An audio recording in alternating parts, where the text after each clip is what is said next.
My name is Mike Hoffman. I am the Executive Director of your Center for Business Ethics here at the college. And this is our 8th Raytheon lecture in business ethics. And we're very, very proud to be hosting it. I'd like to acknowledge the fact that Raytheon has been a wonderful partner with us on these lectures. And I'd like to thank Patty Ellis personally now for continuing to support our lectureship. Patty is the Vice President of Ethics and Business Conduct at Raytheon. So thanks, Patty, for being here with her colleague, Tim Schultz. And I want to also announce that right after the lecture, and there'll be some questions and answers as usual, and that will also be captured in the monograph that will be produced afterwards. There will be a reception with food. I know that's important to all of us, but particularly to starving students, that there'll be food and drink out in the forum. I'm also pleased to announce that through Bentley's partnership with WGBH, this lecture is being filmed. And also, would you please turn off, I sound like I'm at a play, where they say, please turn off all your cell phones, Blackberries, and other wireless devices. And do not switch them to silent or vibrate, I've been told, because, actually shut them off. This can help minimize the interference with the microphones. So check your, see, got one. And I actually checked mine before I came in. I'm also pleased to introduce, before we introduce our keynote speaker, one of my colleagues, and perhaps you all know him as well, Andrew McLean, who is a professor in the management department teaching in the graduate school. And before Andrew comes up, I will just say that I asked Andrew to introduce Bill George, our keynote speaker, our Raytheon speaker this afternoon, because Andrew has worked with Bill on numerous projects and has gotten to know him personally. And I thought it would be appropriate for me to turn over the baton to my colleague, Andrew McLean, to introduce our 8th Raytheon speaker, Bill George. Andrew?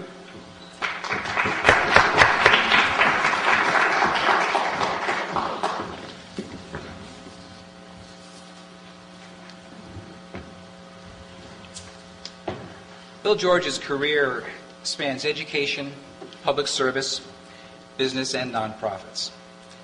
After earning degrees with high distinction at Georgia Tech and Harvard Business School, he spent 10 years each at Honeywell, Litton Industries, before moving to a little medical device manufacturer called Medtronic. Under his leadership, Medtronic's market capitalization grew from $1.1 billion to $60 billion, a staggering annual growth rate of 35% a year for those who boast about growth rates. Now, like many of the leaders Bill can tell us about today, he's driven by a guiding purpose and by new challenges. So after a planned exit as Medtronic's CEO, he wrote the Business Week bestseller Authentic Leadership and accepted a position as Professor of Management Practice and the Henry B. Arthur Fellow of Ethics at Harvard Business School. At HBS, Bill has developed and taught a second-year elective course in Authentic Leadership Development, worked with the faculty team developing a new core course in the MBA curriculum called Leadership and Corporate Accountability. He often teaches in executive education, mentors scores of students and young executives. He also serves on the boards of directors of Novartis, Goldman Sachs, and ExxonMobil, as well as the Carnegie Endowment for International Peace and the World Economic Forum USA. In addition, and what brings us here this afternoon, Bill has embarked upon an ambitious research project exploring the life stories of authentic business leaders, quickly amassing an unmatched research base in the process. His book, True North, is the result of this research project, and there are additional publications in the Harvard Business Review, Leader to Leaders, Strategy and Leadership, Business Week, Fortune. I mean, it's a long list, with more to follow. Now, on a personal note, when I started working with Bill, my leadership research had been focused on the alignment between leadership skills and particular company needs. Though I believe this is still an important line of research, working closely with Bill opened a whole new world of questions for me that I honestly think are revolutionary. Rather than viewing leadership solely as a set of traits and skills, Bill approaches leadership as an expression of self and purpose. Rather than viewing leadership as something innate, he sees it as something to be developed and fostered.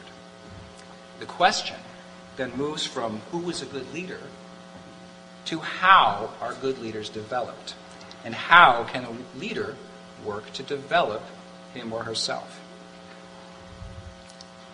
In addition, Bill sees leaders as people with strengths and limitations, but most importantly, people with stories.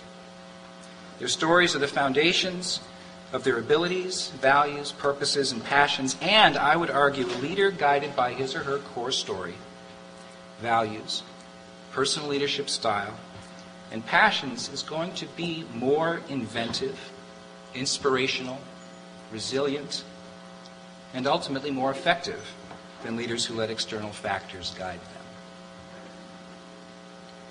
One last thing to tell you about Bill before you get to hear from him yourself is that he practices what he teaches.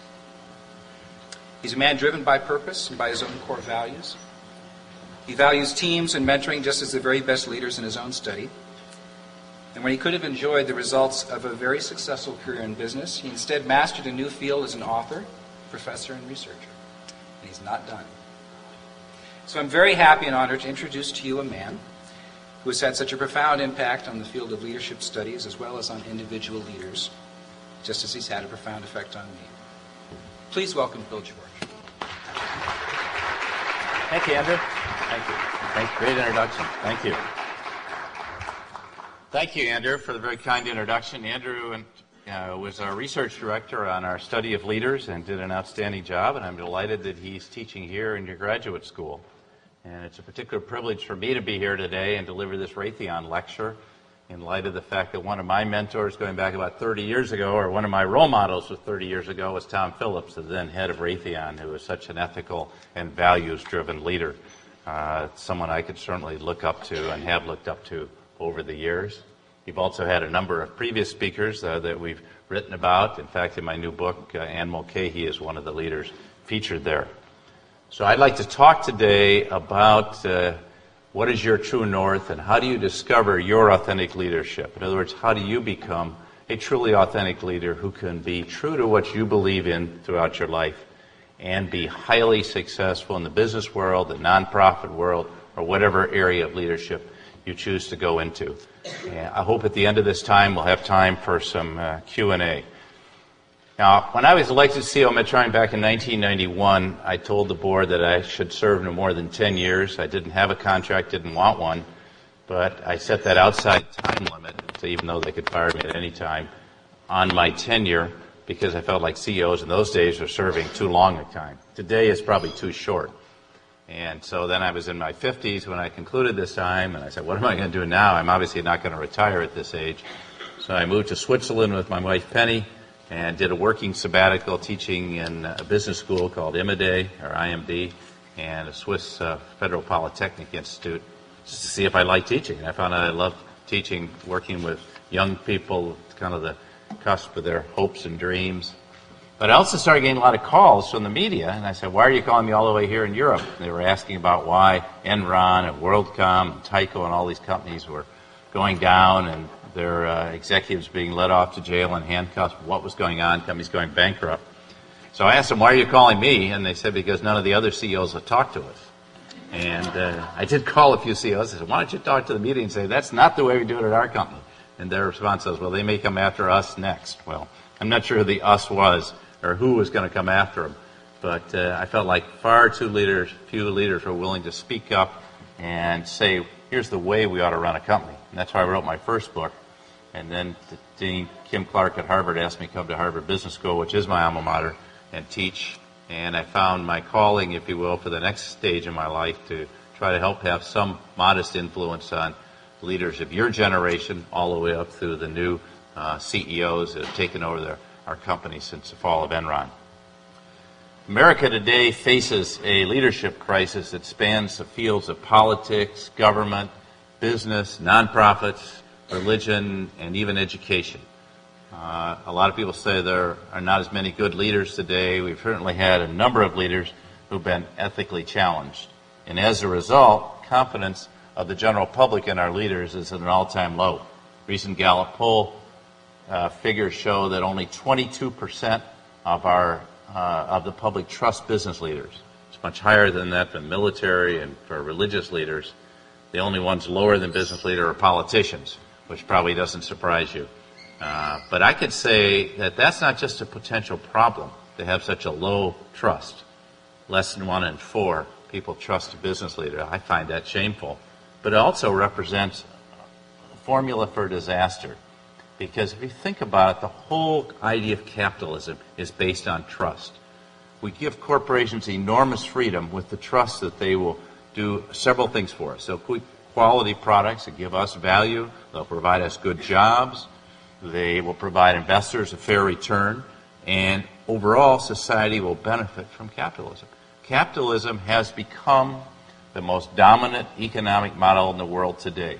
In the United States, it's been the economic model that's allowed us to become the longest sustained successful economy perhaps in 1,000 years. And that's because I think of the benefits of capitalism. Capitalism at its excesses, though, can destroy itself. And that's what was starting to happen when Enron started to implode. And I think they actually did us a favor by their misdeeds because it woke us up to how far off base we were getting. But I learned the hard way that society grants freedoms to capitalism, and those freedoms can be taken away. I saw it on the board of a French company when the socialists came into France and Francois Mitterrand beat Giscard d'Estaing back in the 80s. The company on whose board I served, Bull, which is the nation's French leading computer company, was nationalized by the socialists. And so those privileges were taken away.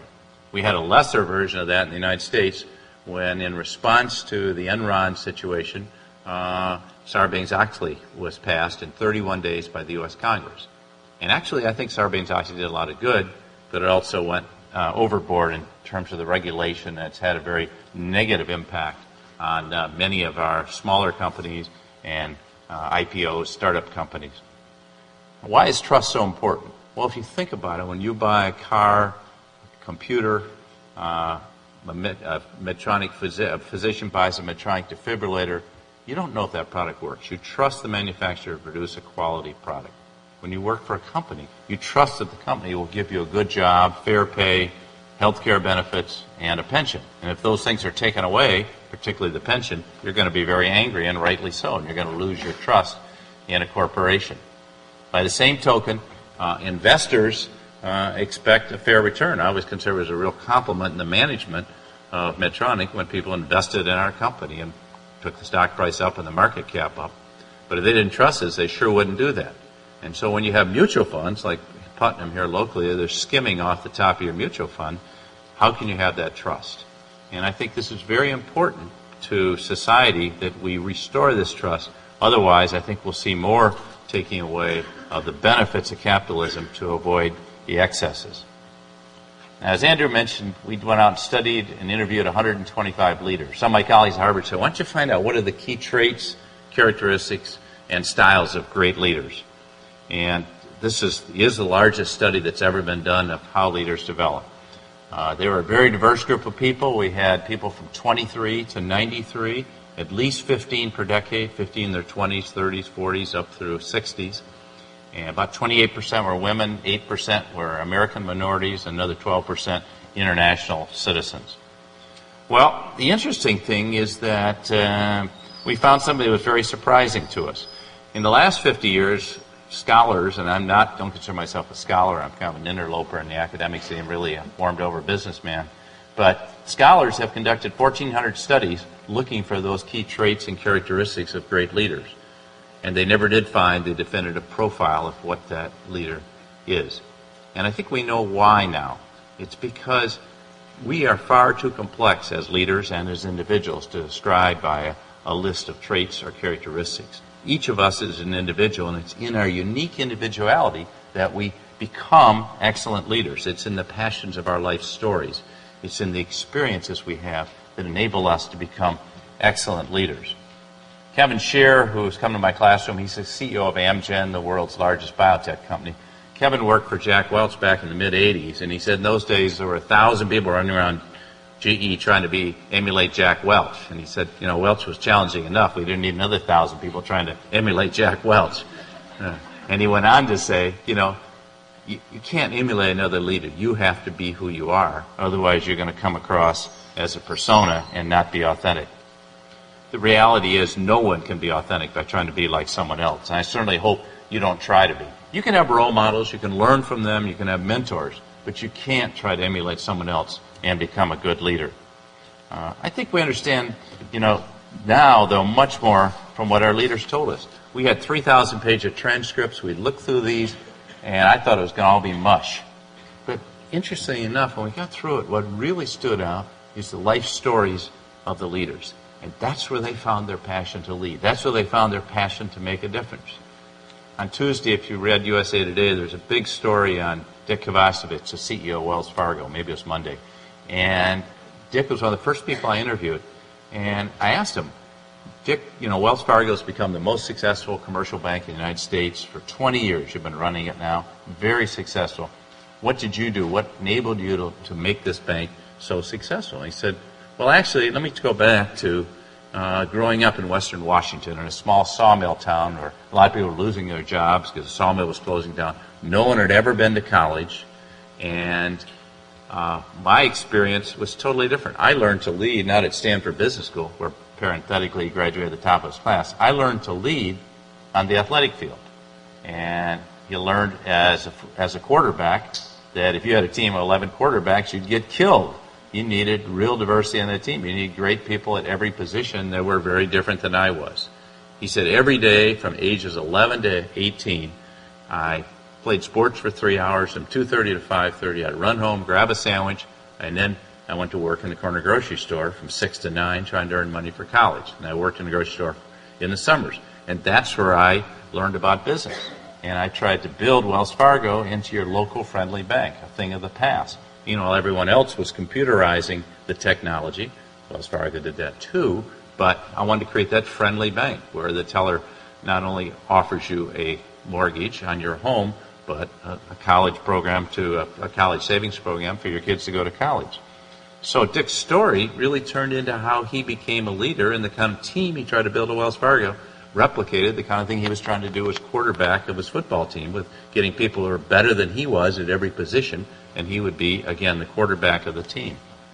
We heard many stories like that. Howard Schultz, the founder of Starbucks, got his passion when he tells the story when he was a 7-year-old boy. He came home, and he found his dad in a body cast, and he slipped on the ice delivering diapers. Great job. And he lost, as he said, my father lost 30 rotten jobs. This one, when he lost his health care, and he lost his pension, and his mother was 7 months pregnant. She couldn't go to work. Family had no money, and Howard's job as a 7-year-old boy was to fend off the bill collectors. And he said, he thought his father was a failure, till later he realized his father was more of a victim of the system. But Howard wanted to create a company when he got to that point that his father would be proud to have worked in. And so that's his idea for Starbucks. That's why Starbucks became the first American company to give health care to all employees, including part-time workers. That's why it pays well above minimum wage, because he's trying to create that experience between you as the customer and the barista and the cashier and the people that work there, where you make it a friendly place to be. That's why the tips are so high at Starbucks. You won't see tips like that, and you won't have the same experience at McDonald's, because they kind of lost sight of those relationships. And Schultz is trying to create that kind of environment. It comes very much out of his life story. Another life story that struck me was Wendy Kopp. Wendy was a young woman that grew up in Dallas, Texas. When she was your age, some of your ages, 21 years old, she she was running an education conference, and she got very angry about inner city education. Now, she grew up in a middle-class neighborhood, maybe upper middle class, and she had a good education when she got to Princeton, but she realized many other people who had gone to inner city schools did not have that opportunity, and she got very angry about the disparities in education. So she founded, at age 21, Teach for America, which has become one of the most successful nonprofit organizations in the United States. After 5 years, she almost gave it up because she was getting huge criticism. Funds were going away. She had a $2 million deficit, and teacher applications are going down. But she brought it back to the point where today they have 5,500 new teachers going into the system every year. They have a $60 million budget, tremendous funding, and the big companies of the world like Exxon and Amgen and even my former company Medtronic are falling all over themselves trying to fund her programs. But here's a woman that didn't grow up in great difficulty like Howard Schultz didn't go up in the projects in Brooklyn, but she did have that passion, and she carried that passion forward. And she's also a great example of someone who didn't wait around for 20 years to get a leadership call. She stepped up and led right away. Many leaders go through crucibles in their lives of difficult experiences. Oprah Winfrey talked openly about what it was like to be sexually abused as a young woman of 11, 12, 13, and how until she was in her mid-30s, she thought she was a bad girl and she was responsible. And it wasn't until she was in her mid-30s that she realized that she was not responsible for that. And she could reframe her whole leadership and went from being just a celebrity on TV to try to empower other people to take responsibility for their lives so they wouldn't find themselves in situations she found herself in. And her whole message, you ever watch her show, is you are solely responsible for your life. Another person we interviewed had a very interesting story, Dan Bassella, who is now CEO of Novartis, a Swiss pharmaceutical company. Happened to serve on his board, but very interesting guy. He grew up, again, in a poor family in a small town in Switzerland, and at age 5 and 6, he was sent away to the mountains because he had asthma. He happened to live with a family of alcoholics, and he got a lot of rough times there, I can assure you. At age 8, he had tuberculosis, and he was literally in like an iron lung for a year. And his parents lived about 40 minutes away, and for the whole year they never visited him. His sisters came once, and each week they would come in and do what's called a lumbar puncture, and they would hold him down and have 4 workers hold him down, one in each hand, one in each leg, like an animal, as he said, and he felt they were trying to kill him because no one ever explained what was going on. So finally, one day, a new physician comes in, and he explains to this young boy the whole procedure of what they're trying to do. And he says to young Dan, he said, "What would you like me to do to make it better for you?" He said, "Look, tell him not to hold me down. Just hold my hand." And he did, and the physician said, "There, how was that?" And the procedure was over. He said, "It didn't hurt." And he reached up and gave the physician a big hug. And that then became his role model of what he wanted to do with his life. He wanted to become that compassionate physician. And he became that compassionate physician. And at a certain time in his life, in his early 30s, he decided that he wanted to take his leadership and spread it across not just one patient at a time, but across hundreds of thousands or millions of patients. And that's why he took over and went into business and eventually became CEO of Novartis.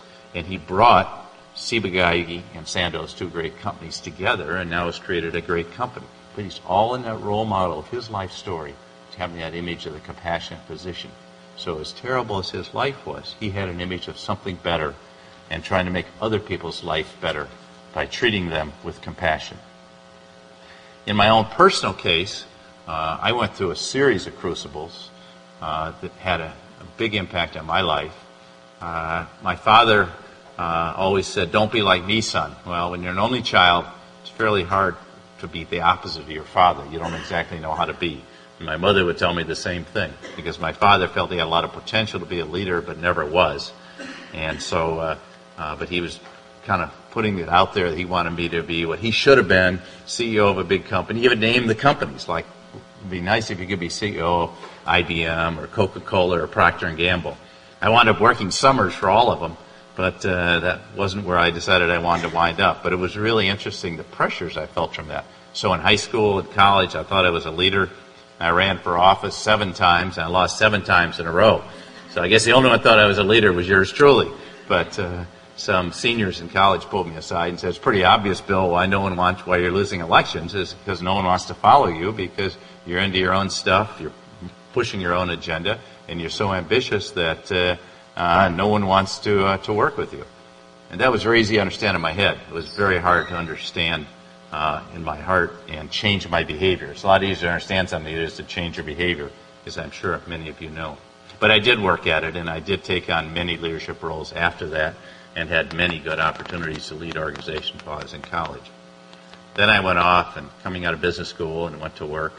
And one day I got a call. I was 24, and I got a call from my father and saying that my mother had died very suddenly, and I never got a chance to say goodbye to her. And I was really devastated. Maybe some of you had that experience, but the idea of not only her loss, but never having the chance, someone I was far closer to her than my father, was a huge sense of loss and not knowing quite where to turn to. But my father wasn't one who could give a lot of empathy. I really felt very much alone. And over the next year and a half, I met a woman, fell in love, got engaged, and 3 weeks to the day before I was married, another call came in saying my fiance had died of a malignant brain tumor in the middle of the night, which she had had. She'd having headaches, and they said it was no problem. I had her in the hospital, no problem, and it was a big problem. And I really felt devastated through those back-to-back losses. And it's the kind of thing that causes you to go inside yourself and say, what's life all about?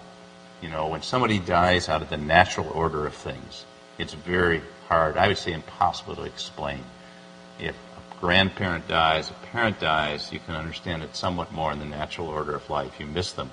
But when a young person with so much potential is taken, there's just no way to explain it. And it causes you to think, well, what's my life all about? What is life all about? I remember there was a song out in those days called What's It All About, Alfie? And it did cause me to really think about those things very hard. I went on in business, did quite well, and for 20 years, and I was on my way to become CEO of Honeywell. And I was head of Honeywell Europe, came back, and got involved in a series of turnarounds. And I knew how to do turnarounds. I was one of the few people in the company that would do them. But the more I did them, the more miserable I got. And it wasn't that I couldn't do it, it's just not how I want to spend my life. And one day I looked at myself in the mirror and I realized that Honeywell was changing me more than I was changing the company. That I was trying so hard to become CEO that I was losing sight of who I was. And I was in a state of denial, but I finally acknowledged that I was miserable. The misery got so bad that I finally had to acknowledge, I'm miserable. Came on and talked to my wife about it, and she said, well, I've been trying to tell you this for a year. You just wouldn't look at yourself and look at yourself in the mirror and see that reality. But it was only through that level of misery that there was a little company called Medtronic that 3 times I had turned down because it was too small or maybe too small for my ego. And I went back and she said, why don't you take another look at Medtronic? So I did. And I realized they had a great mission of restoring people to full life and health. They had great values. And it was a place where I could really fit in. And I had this wonderful experience when I finally decided to join the company and they offered me the job. First time I went there, I'd never even been there before, but I felt like I was coming home to a place I'd never been before. And it was just a very special feeling. So what I found in each of those experiences, and some of you may have had unfortunate experience in life, oftentimes out of that sorrow, if you will, out of that difficulty, out of the problems you have, comes the opportunity for great growth and great joy. Khalil Gibran, who wrote The Prophet that I read 30, 40 years ago, said, the deeper sorrow carves into your being, the more joy you can contain. So it's out of those experiences oftentimes that we find what life is really all about. Well, let me come back to leadership. I do think leadership is at the essence who you are as a human being. And I think it also leads me to think, and what I'm hearing from all the leaders I've talked to, we need a new kind of leader to lead our institutions, particularly business, in the 21st century. I can't speak to politics. I think a lot of people would like to have new political leaders. But I'm no expert on that. I'm not sure I'm an expert on business, but I am convinced we need a new kind of leader. We need leaders not who direct people, but can empower others to step up and lead. The old 20th century model of a leader who commands people to follow him is dead, or at least it should be. If you think about the context of that, our parents came through two world wars and a depression, and the model in those days was, let's follow General George Patton over the hill, and it was leaders versus followers. And I, as a young 19-year-old industrial engineering student, used to take a stopwatch and turn it on machine tool workers working in a jet engine plant and time their motions, never asking them how we thought they should do the job, because we dichotomized managers and workers. And the workers' job was to do the job the most efficiently. There was no joy in the work for them. We wanted to minimize the deviations in their work and just have them do very routine work. Needless to say, that wasn't very fulfilling to them, but that was our image in those days. Then in the last part of the 20th century, we started to idolize the charismatic leader. The person could practically walk on water. We started choosing leaders more for their charisma than for their character. We started choosing them more for their substance and their style, and we started choosing them for their image rather than their integrity. Why are we surprised then if you choose people for charisma, for style, and for image, that you don't get integrity, character, and substance? And I think that's what happens. We were choosing the wrong leaders, and we gave them enormous power, and in many cases, they took advantage of that power. As Abraham Lincoln once said, if you want to really test a man, give him unlimited power and see how he uses it. And that's what you'll find out what he's made of.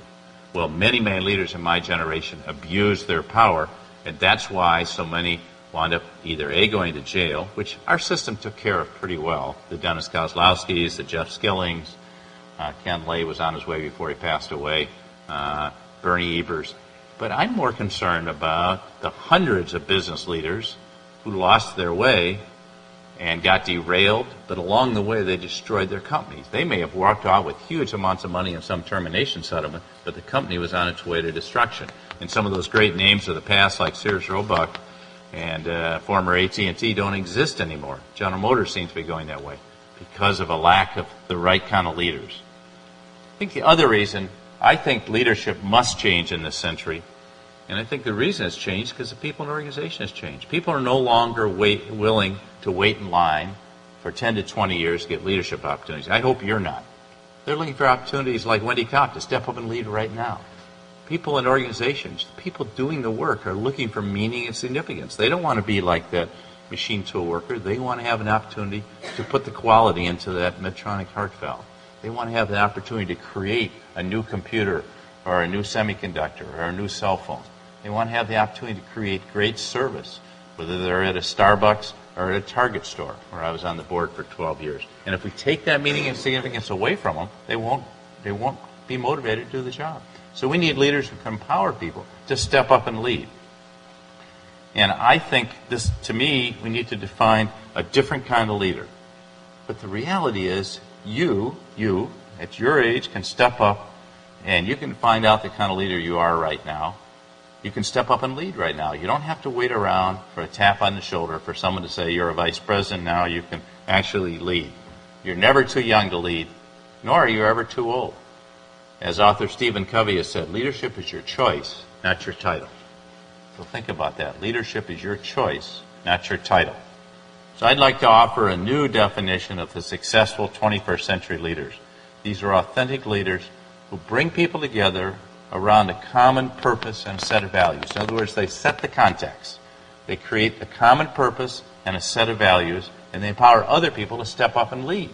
Not to follow them, but they empower everyone in the organization, individuals, to step up and lead around this shared purpose and within the shared values.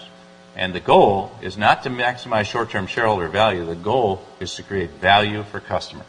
And leaders who do that are going to be highly successful and are going to have highly motivated organizations, and they'll be able to sustain that leadership for decades, like organizations like Johnson & Johnson, and I mentioned Wells Fargo, Target stores, General Electric have done this because they have those kind of leaders.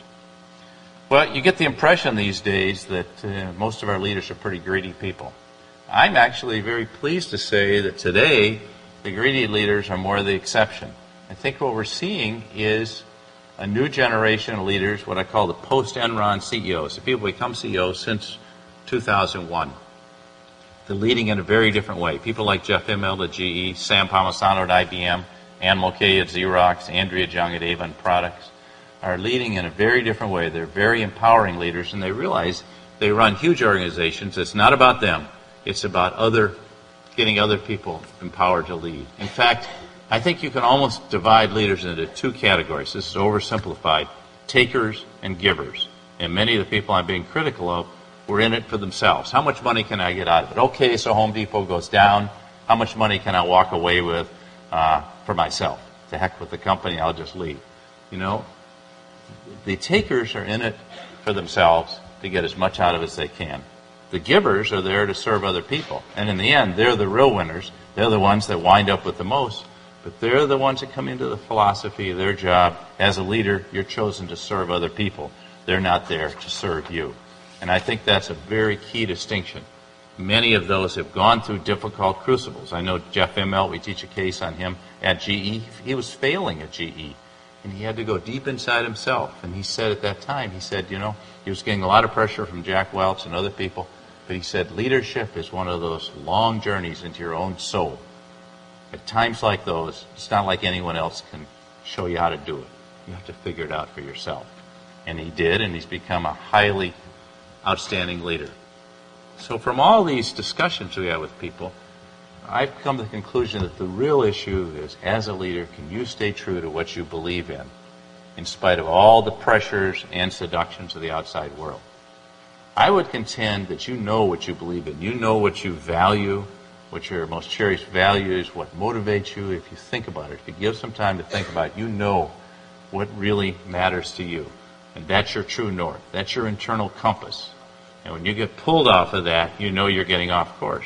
The real issue, and I see it among my MBA students, is not, do I know what I believe in? It's, can I be successful in the world? Or am I going to get pressured by my employer, get pressured by some other leader to do something different than what I believe in? I remember one student called me. He graduated from HBS 3 months before, and he said, I'm ready to quit. I said, Daniel, how can you quit? You just got there. And he said, because my boss is telling me he wants me to restructure the numbers, and that's totally unethical. I'm not going to do it. I said, well, don't quit.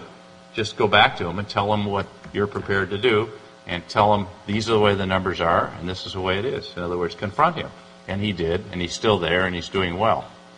But I think he was a person that stayed true to his true north, to what he believed in. And when you do that, then I think naturally you're going to be an authentic person, and people are going to want to be associated with you. But it does take, I think, to really discover your true north and to develop yourself as a leader takes a lifetime of commitment. It's no different than if you want to be a championship athlete or if you want to be a virtuoso violin player. I don't think you go to Carnegie Hall and play the violin unless you practice, practice, practice. Are leaders born or made? I think that's the wrong question. The answer is clearly both. You have gifts, and you develop those gifts, and you use them. But you have to practice every day. Remember cycling, having a guest biking experience up the Maroon Bells in Aspen with Lance Armstrong. And he'd written this book, and he said, he just won the Tour de France for the second time. He said, you know, if I had to choose between having cancer or winning the Tour de France, I'd choose cancer. And so I said to him, you know, we're having a little one-on-one discussion. I said, were you really serious about that? I mean, how could you possibly be serious about that? He said, well, let me be blunt. He said, before cancer, he said, I had some good athletic abilities. I was totally undisciplined. I was an angry person, angry at my father for leaving home and abusing my mother. He said, I had no discipline. He said, after cancer, I really got disciplined. He said, the reason I won is because I biked 30% more miles than anyone else on the tour. I'm in better shape, better discipline, more days, more miles. It's no different being a leader. If you want to be a leader, you have to discover your leadership. You have to practice your leadership. You don't just show up at 50. Oh, now I'm in charge of a company. I've seen people do that, and they failed big time because they didn't know how to lead themselves, much less other people. Because what we found in our study is the hardest person you'll ever have to lead is yourself. Once you do that, you can lead other people.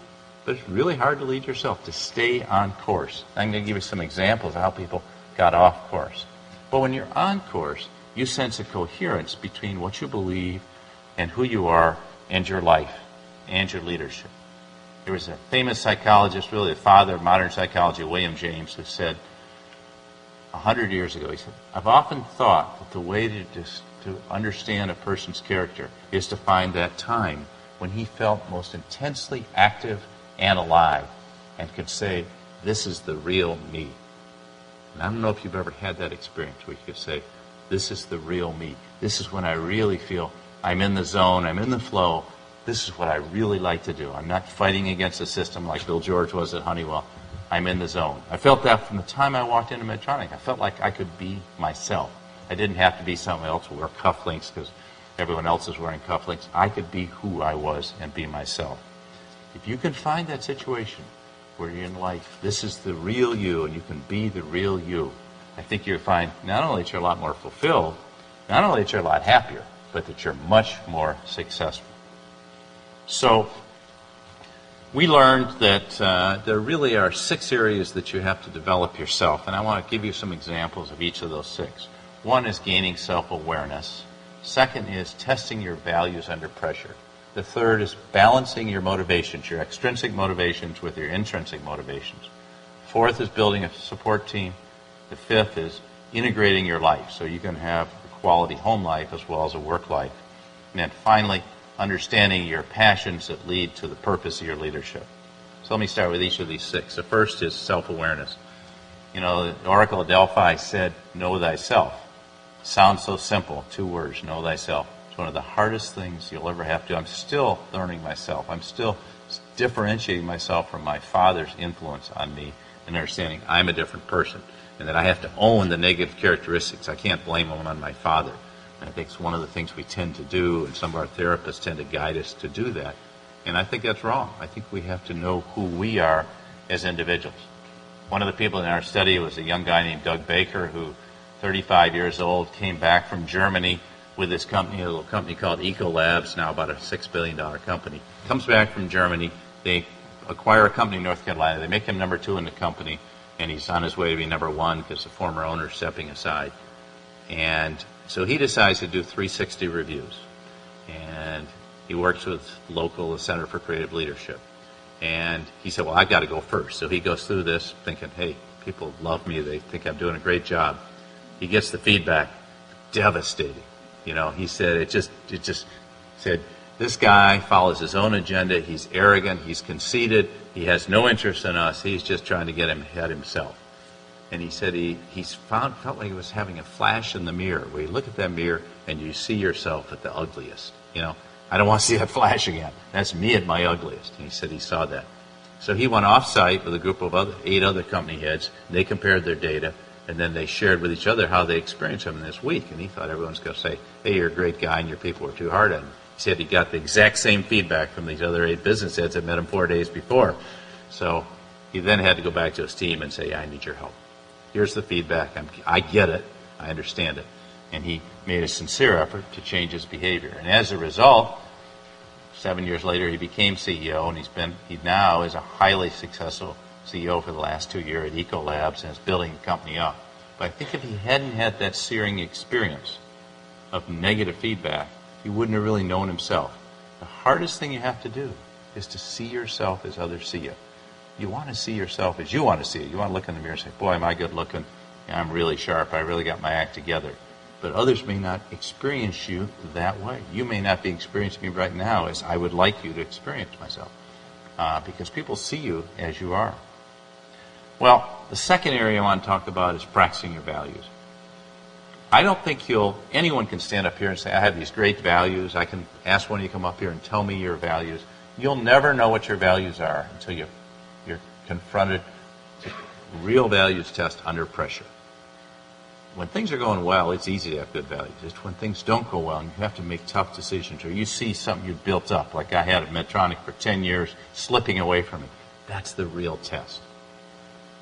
One of the people in our study is a guy named John Huntsman, who founded a company called Huntsman Chemical, now a multi-billion-dollar company, highly successful guy. But in his early 30s, late 20s, early 30s, he was in the Nixon White House working for a guy named Bob Haldeman. It's interesting, there were 3 people that you probably heard their names. One was Hank Paulson, who's Secretary of the Treasury. The other is Dave Gergen, who's over at Harvard right now, and Huntsman. Well, one day Haldeman came to him and he said, we got this congressman who's fighting us out in California. We want to embarrass his congressman, we want you to place some illegal immigrants in his plant. And I want you to call this plant manager and get these illegal immigrants put in the plant, and then we'll catch this congressman. And so Huntsman went along with the scheme. And he called the plant manager and started talking to him. And then Huntsman said, you know, sometimes you act too quickly without thinking through whether your actions are right or wrong. He said, after 15 minutes into the conversation, my inner moral compass kicked in and told me, hey, this isn't right. So finally I got a hold of myself, and I said to the plant manager, you know, forget that I ever called you. I'm not going to play this game. And he said to himself, you know, sometimes you need to think about what you want said at your funeral. What do you want people to say your life is all about? Even if you're 20 years old or 30 years old, you need to think about now. And so he went back to Haldeman and he said, you know, I'm not going to do this. Of course, he was immediately branded as disloyal. And he said, I knew my career was over, so be it. I quit within 2 months. So, you know, he recognized that by staying true to his values, and when he faced values tests and much bigger issues later in his life with risk of losing his whole company, he could stay true to what he believed in. In terms of motivations, the third area is that we all like to have recognition, we like to get good grades, we like to get pay increases, we like to get bonuses, we like to have our name written up in lights, we like to get elected to office. Those are all extrinsic motivations. I think at the end of the day, there's nothing wrong with those, but if you get so caught up in that, you're going to wind up like a glory seeker, where you're going to be chasing the glory so great, chasing the big bucks, chasing the recognition, or letting other people define you instead of defining yourself. And I think at the end of the day, it's really important that you balance those extrinsic motivations with intrinsic motivations, like helping other people, helping people develop, serving other people, making a difference in the world, building a great organization, being responsible and doing your job well. And it's the balance of those motivations. One of the people we interviewed, I mentioned earlier, was Kevin Shear, who was at GE, was a superstar at GE, was on Welch's hot list, 40 years old. He blows out of there thinking he's going to be CEO of MCI. Headhunter brings him in, and he goes in MCI, tries to reorganize the company, quickly finds out he's not in line to be CEO, that the COO is. He doesn't even have a shot at the job, and he has no credibility. His organization plan falls flat, and he has zero credibility. And he's so miserable that after about 6 months, he picks up the phone, calls his former mentor, Jack Welch, and said, Jack, I made a mistake. I'd like to come back. And Welch says, Kevin, forget you ever worked here. And he slams the phone down. And he said, at that moment, I realized I'd been cast adrift in a lifeboat. And I had to make a go with this operating job. He said, I spent the 2 worst years of my life. But in that worst year, if you will, he was so motivated by the glory of being CEO. In that worst 2 years, he learned about arrogance. And he said, there's a price to be paid for arrogance. So one day, the opportunity to become head of Amgen comes, or not even head, number 2 at Amgen comes along. He goes to Amgen, a little biotech company, works underneath the CEO, helps build it up for 7 years. See, I didn't know anything about biology. He said, last time I took biology was in 9th grade, and I got a C. So he gets a biologist in the company to teach him about biology. He goes out and rides with the salespeople to learn about the customer interaction, keeps his mouth shut at meetings, and watches what goes on. And then he gets named CEO, but he hadn't taken over yet, and he brings together one-on-one. He has meetings with the top 150 people in the company. He said, now I'm going to become CEO. You tell me what you think is the most important things you would like me to do. What are the most important things you don't want me to do? And what haven't I asked you? And he compiled all this, these 150 responses, and that gave him a mandate then to transform the company into the great company it's been today. And so for the last 6 years, or 7 years, he's had a great run as CEO because he was able to put his arrogance aside, and he was able to treat people as human beings.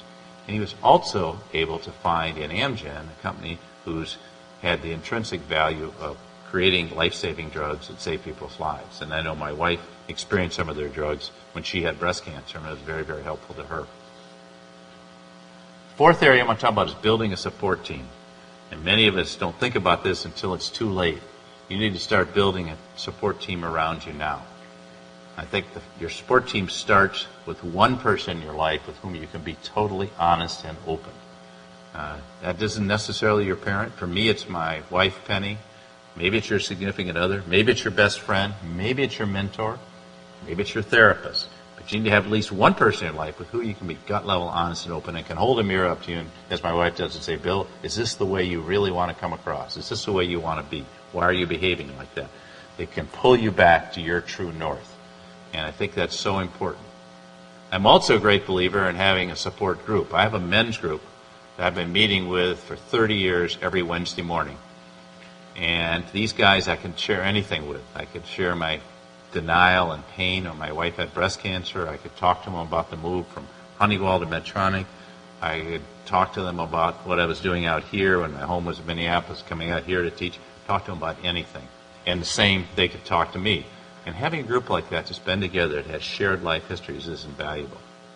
We did a little experiment at Harvard Business School each year in my new course, and we create, Harvard Business School has a model of like 90 students to one professor. We broke that down into 6-person discussion groups. We limited it to 60 people in the class, but then they broke down to 6-person discussion groups. Talk about these same kind of issues, the greatest crucible of their lives, their life stories, when their values are tested under pressure. And this became one of the best things that, according to the students' feedback, that ever happened to them, because they had a support group. And even though the course ended in mid-December, they're telling me now the groups are still going on, still meeting every week, because that became such an important group to them, because you need support. And you find out in life when things don't go your way. When things are going your way, you got a lot of friends. I'll tell you, everything's going your way. You're head of an organization, you're a leader of this, that. Everyone wants to be your friend. Things don't go your way. You lose your job. Things go poorly. You know, that's when you find out who your real friends are. And I think it's important now you know who are your real friends. I call them friends and acquaintances. It's the real friends you know that no matter how bad, they care about you for who you are as a person, not for what you are. They aren't interested in what you are. In fact, they're kind of disinterested in what you are. They aren't interested in if you're president of this or head of that or got these great grades. They could care less. They only care about who you are as a person. You connect at a deeper level with these people. And I think it's important that you build the support network now because it takes a long time to build those deep relationships. Well, every leader I know is facing the challenges of staying grounded in their life. And one thing that I hope for, I'm sure that you're facing, can I have a successful career and can I have a successful home life, work and home life, and how do I balance that? Particularly with 2 career families, it's very, very difficult in this day and age. And there are trade-offs you have to make. There are boundaries. But if you sell your soul to the company, if you sell your soul to the job, you'll wake up in 20 years and say, why did I ever do that? And how come my family's no longer with me? So I think you have to find some way to integrate those into one life and to put certain boundaries around your life so that you can fulfill your dreams and both in your personal life as well as in your work life. And finally, I think your passions are what really your life story reveals the purpose of your leadership. Andrea Jung, one of our interviewees, who's head of Avon Products, was at Neiman Marcus, and she was 31 years old when she got executive vice president. 35, she was on her way to be CEO, and she quit cold turkey. She said, you know, I was on my way to CEO, but I don't want to head up. I don't want to get luxury goods for the upper 1/10 of 1% of American women all my life. So she left without a job. A year later, she went to Avon, got passed over for CEO, came back, immediately changed the mission to the empowerment of women. Today, she has 5.5 million people working for her, and her mission is to use this vast network in her organization of Avon sales representatives to empower women, to bring them to economic self-sufficiency, because most of these people don't have it. But when you find your passion, then you're ready to empower other leaders, and I think it's much easier to do. Ann Mulcahy, who's been here before, found that when she became head of Xerox. Actually, she found it all along. When she became head of Xerox, she had no financial background. What she did have is relationships she built up in a great empowering style. So she may not have known how to, be the bankruptcy expert, but she knew how to save the company by building up relationships. And I think that really then becomes key to everything you want to do as a leader. Well, I think we find that when we look at organizations, there's really no shortage at all. It's just there's so many people in organizations waiting to be asked. So my advice to you, when you go into the business world, or you go into the work world, don't wait to be asked. Step up and lead right in your environment right now. And when you do, or when you're thinking about that, ask yourself these 2 questions. If not me, then who? If not now, then when? Because you have the capability to lead. Many people in your shoes fear failure. And I say, do not fear failure. If you fail, you'll learn from experience, like I learned from my experiences. You have the capability to lead, but you'll never know until you get into the game and find out. As former President Theodore Roosevelt once said, it is not the critic that counts. The credit belongs to the person who's actually in the arena, whose face is marred with blood and sweat and tears, who knows the great enthusiasms, knows the great devotions, who spends himself in a worthy cause, and at his best he knows the triumph of high achievement. But if he fails, at least he fails while daring greatly, so that his fate will never be with those cold and timid souls who know neither victory nor defeat. So I ask you, are you prepared to enter that arena, to dare greatly, and to spend yourself in a worthy cause? Because if you are, you will find the fulfillment of leadership. And I can assure you from my personal experience, there is nothing more fulfilling than working together with a group of people, overcoming great challenges, great barriers, and finding a way to achieve your goals which may far exceed anything you as an individual ever thought of, and having that thrill of all crossing the finish line together and being successful. That's the fulfillment of leadership. And when you can do that and stay true to what you believe in, stay true to your true north, then you will know the fulfillment of leadership. Thank you very much. I'll take some Q&A. Sure.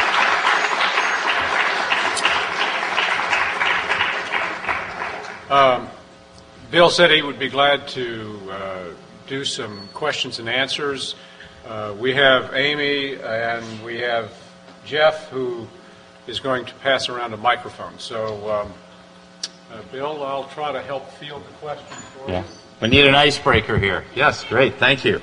Hang on 1 second so we can get that microphone to you.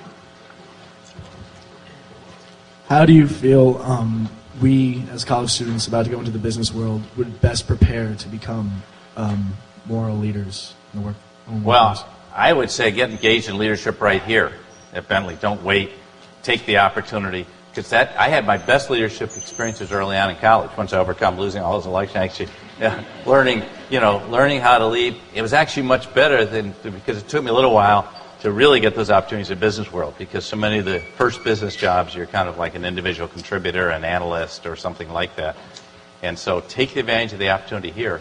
And then also, I think getting involved in leadership and service organizations outside the campus is really a great opportunity to learn how to lead too. Because when you have to learn how to lead volunteers, you really learn how to lead more than when you can actually control people. You control their livelihood, their income, and their bonuses.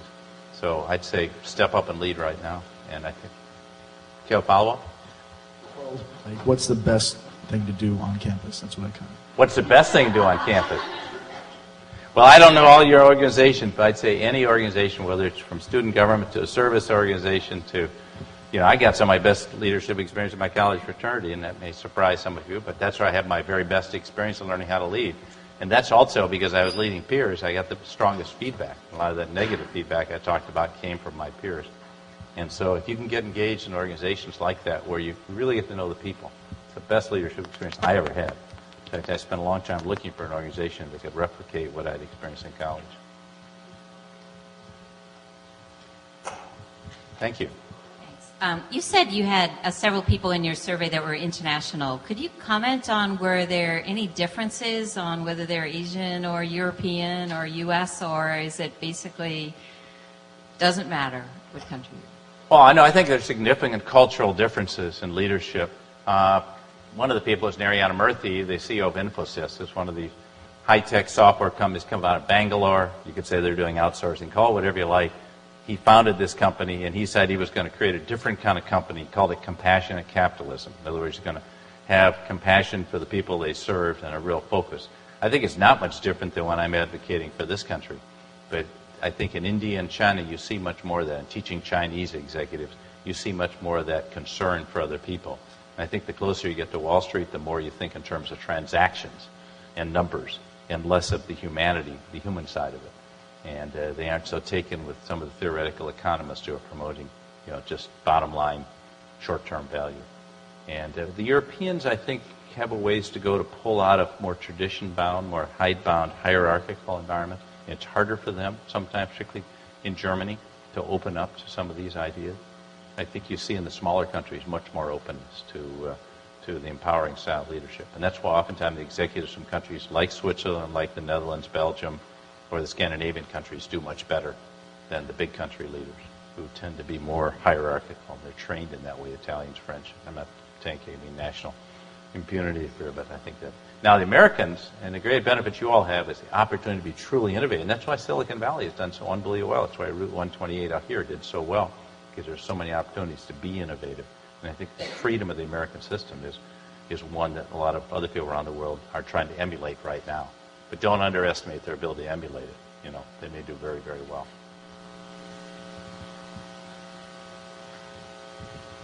Other questions? Just one over there, Bill. I think. Okay, thank you. Amy's trying to get a microphone. I was just wondering, how did you feel when you made the move from Honeywell to Medtronic? Was it more of a fact that maybe you would be in like a big fish, or in a small pond, than a small fish, in a big pond? Is it more of like perfect fit for you like that way, or? Good question. I was running a business, the whole of Medtronic, and I was number 2 when I went there, not number 1, was a third of the size of the business I was running at Honeywell, and about a ninth the size of the overall company of Honeywell.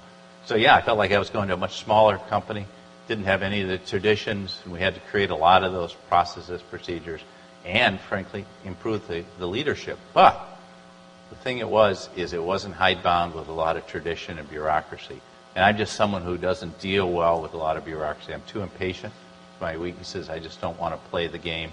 And Honeywell had gotten quite political, and I just don't like a political organization. I don't do well. So as I watch people trying to be political in Medtronic, I'd call them into my office and say, look, this is not how we're going to do things here, so knock it off. But yes, we created systems at Medtronic, but I like the freedom. I like the freedom of action. Hey, let's get some people together, and let's go create this product, and you guys, here's some money. Let's go spend the money, and maybe we can create a product that could change cerebral palsy, which we did, or change Parkinson's disease. It might take you 10 years, but people are so motivated to do that. You give them the freedom to go do it. I couldn't do it, but give them that freedom. Whereas Honeywell, there's too much tradition, and the Mavericks are kind of pushed out. Where Medtronic, we try to include them more in. So I like, for me, that freedom of action. But I never thought I did. I thought I was looking for the big company, which is interesting. Not that some big companies can't be that way. It's the real challenge they face. Over here.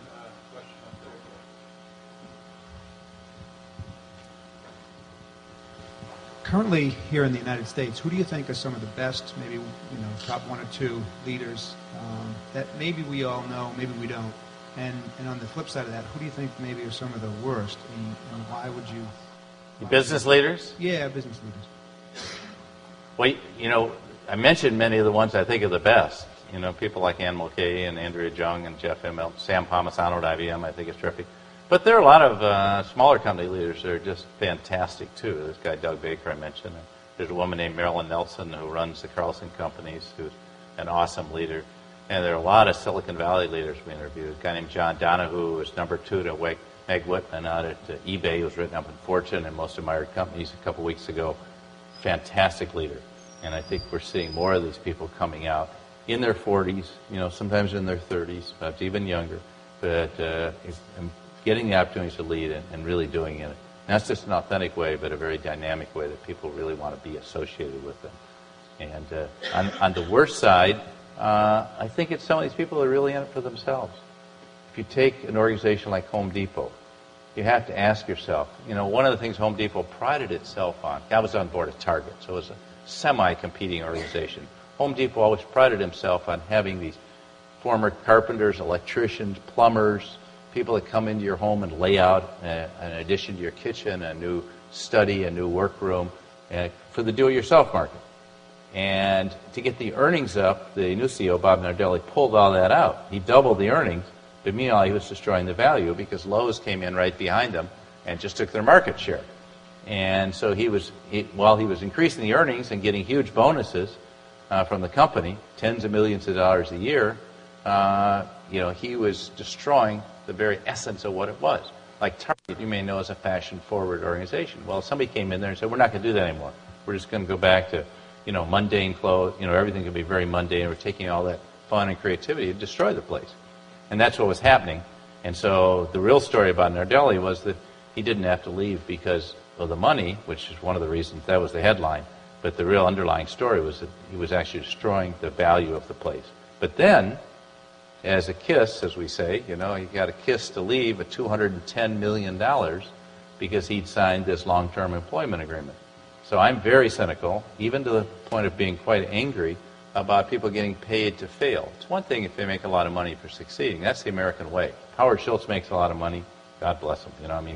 He earned it, and he put his own money and his own sweat equity. Bill Gates, some of you may not like Bill Gates. I think he's fantastic, and look how he's giving his money back right now. Warren Buffett, a great human being who's giving his money back. He said, I don't know how to give money away, so I'll let Gates give it away. But he is giving it away in a good place, He says, I know I make money, I don't give it away.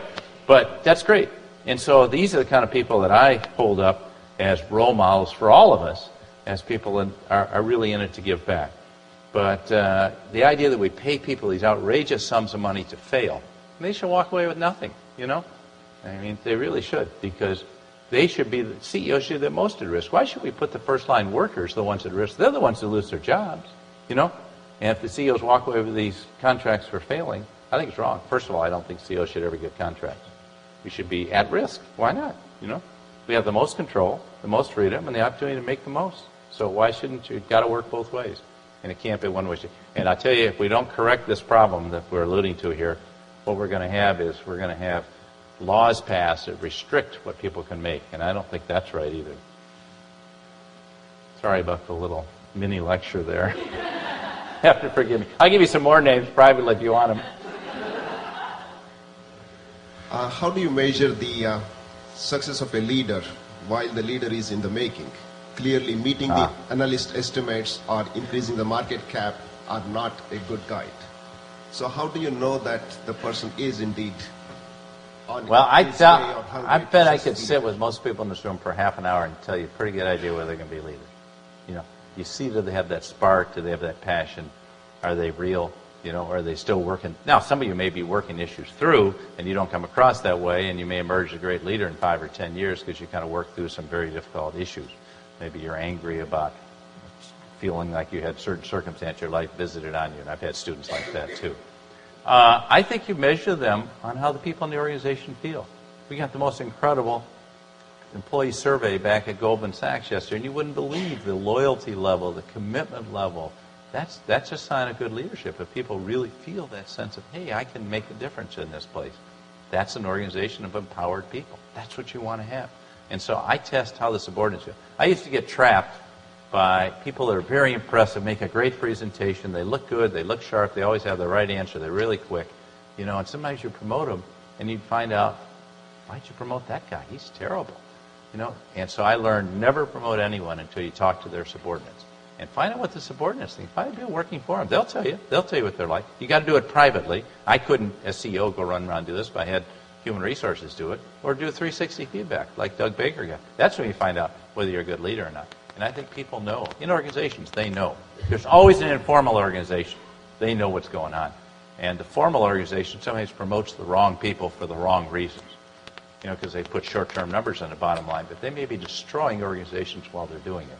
And those are the kind of leaders you have to really watch out for, because they will destroy your company. It'll be like a cancer spreading throughout the company. Because everyone else, I think, have to be like that guy. He's getting ahead. What does that say about me being the way I am? And this can be very destructive in organizations. Other questions? There's one over here. There's a question right there. Jeff? Oh, did you find one too, Amy? I didn't mean to take your... Okay. Okay. I was interested to hear you say that you had been a turnaround manager and that it eventually made you miserable. And I wonder if you could talk a little bit about being a turnaround manager, because they are a certain type. They often, I think the stereotype is that they have to do things to the organization that some people would even say are unethical, that they cause pain, they cause harm. It's sort of being cruel to be kind, trying to bring an organization back. Could you elaborate on that? Sure. Business is faced with a lot of tough decisions. And I actually think terminating people who aren't doing well in their jobs or moving them to a job where they can do it, you're doing them a favor. At the time, they don't feel like that. They're angry. They're hostile. They feel like you betrayed them because they don't like being booted out. But a lot of times you're doing them a huge favor. In terms of turnarounds, yeah, a lot of times you have to lay people off. A lot of times you have to get, it's like you want to get the body healthy once again, and you have to take some pain to do that. But that's the only way you can get healthy. So I'm very much in favor of that. And you're going to shoot me here and string me up, but I believe, if you have to stay competitive. And we have this guy up here in Malden Mills, who never kept his company competitive because he wouldn't outsource. I think you have to outsource. You have to find, how do you make your company most? We outsourced in Medtronic, and the company kept growing and growing and growing because we gained market share. We're more and more competitive. We took more, we brought a lot of new product. We hired everyone other than just pure production workers. So I think some pain is very important that organizations have to experience. Trimming out fat out of organizations is very, very important.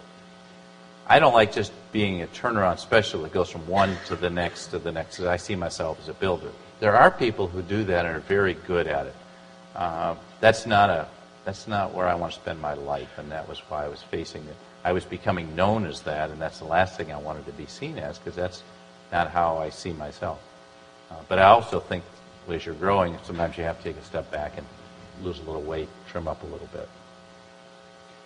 There's a question way up there, Amy.